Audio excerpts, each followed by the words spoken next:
Good morning friends. আজি এটা নতুন ৰেচিপি লৈ আপোনালোকৰ ওচৰলৈ আহিছোঁ। আজি লৈ আহিছোঁ পনীৰৰ এটা ৰেচিপি। প্ৰথমে মই পনীৰখিনি পিচ পিচকৈ কাটি লৈছোঁ। লগতে নহৰু আৰু আদা, জলকীয়া, পিঁয়াজ সেইবিলাকো একেবাৰে যোগাৰ কৰি লৈছোঁ।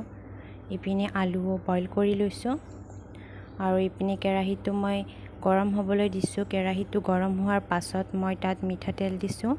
মিঠাতেলখিনি গৰম হোৱাৰ পাছত তাত অলপ পিঁয়াজ আৰু আদা, নহৰু এইখিনি দি দিছোঁ। সেইখিনি অলপমান ভাজা যোৱাৰ পাছত তাত মই পনীৰ দি দিছোঁ। পনীৰ কিছু ভাজি লৈছোঁ।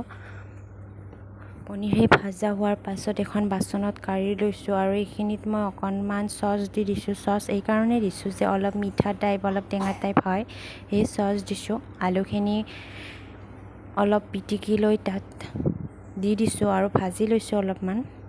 আৰু এনেকৈ কিছু সময়ৰ পিছত পানী দি দিছোঁ। এয়া হৈ গ'ল ৰেডি।